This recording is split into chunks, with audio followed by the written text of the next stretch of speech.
I moved into this old apartment building last month. The place had that classic vintage charm. My room was small, cozy even, but definitely had a layer of dust that felt like it had been there for decades. The walls were paper thin. I could hear every little creak and groan from the building. The strange thing was, the building manager swore up and down that the room right next to mine was completely empty. Had been for years, he said. The first night, I was just starting to drift off when I heard it. A sound from the supposedly empty room. It was the unmistakable noise of a heavy chair being dragged across a wooden floor. It was slow, heavy, and it seemed to go on forever. I tried to ignore it, thinking maybe the manager was just mistaken. Maybe someone had just moved in. But the next morning, curiosity got the better of me. I crept over to the door next to mine. It was locked tight. Peeking through the keyhole, all I saw was darkness and dust motes dancing in a sliver of light. The place was definitely empty. The second night, the noises started again, right around midnight. This time, it wasn't dragging. It was tapping. Soft, rhythmic taps on the wall that separated our two rooms. The pattern was steady, even tap, tap. Thinking it was maybe a new neighbor trying to be friendly, I decided to play along.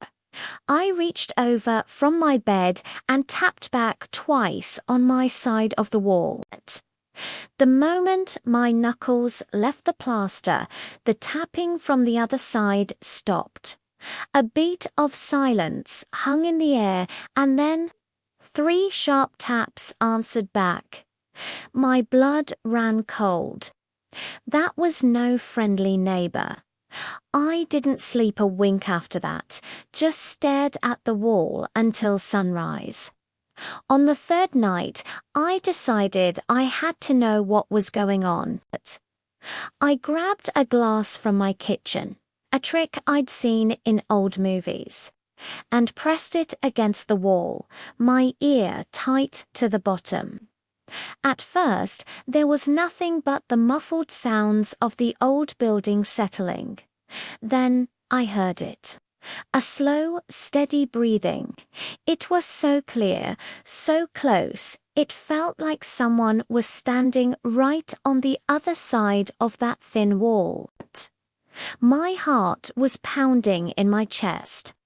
I held my own breath, just listening to this rhythmic, ghostly inhale and exhale.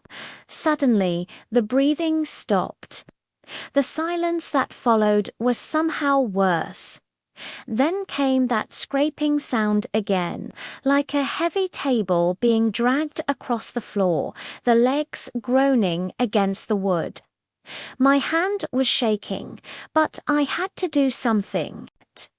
I balled up my fist and knocked firmly on the wall. The scraping stopped instantly. I waited, my ear still pressed to the glass. Nothing.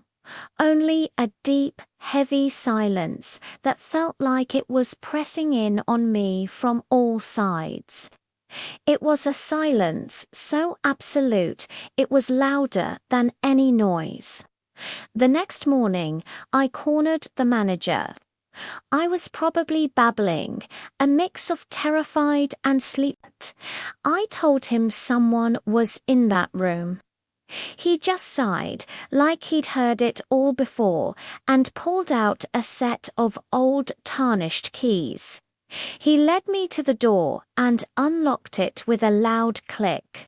He pushed it open, gesturing for me to look inside. The room was just as I'd seen through the keyhole, but worse. It was completely bare. No furniture, no boxes, not even a single footprint in the thick layer of dust covering the floor. There was absolutely no sign that anyone had been in there for a very, very long time.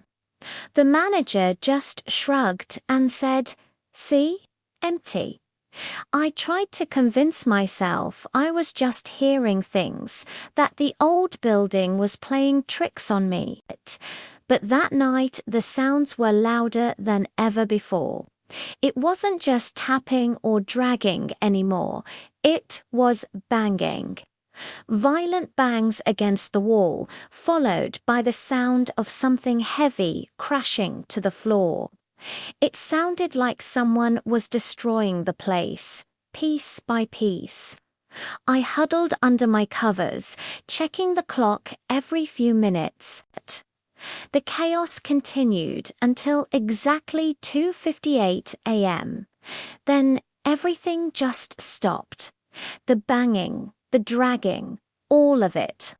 The silence returned, but this time it was different.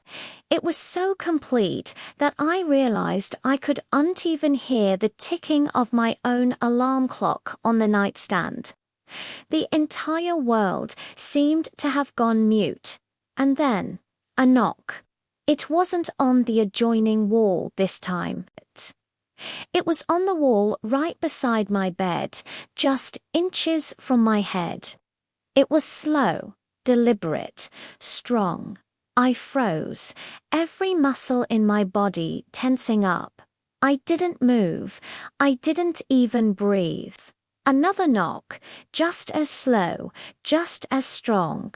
And then another.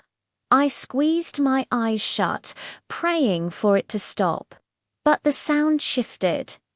I heard a scratching noise, not from the wall anymore, but from the floor beneath my bed. Then it moved again, a dry scraping sound coming from the ceiling directly above me. It was like something was crawling, moving from one surface to the next, circling me in the dark. That was it. I couldn't take another second. I vaulted out of bed, grabbed my keys from the nightstand, and ran. I didn't even put on shoes. I just sprinted out of my apartment, down the stairs, and out into the cold night air. I didn't stop running until the streetlights of the main road felt safe. I only went back the next day to get my stuff, and I made sure it was in the middle of the afternoon.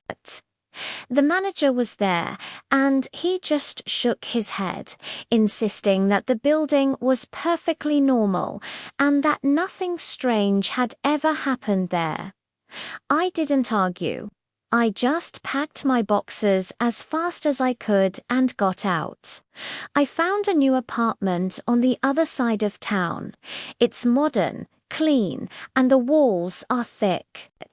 I thought I'd finally left that nightmare behind me.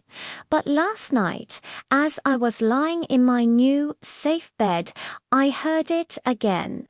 A familiar sound. A slow, soft tap on the wall, right next to my head. If you enjoyed this story, please like and subscribe for more.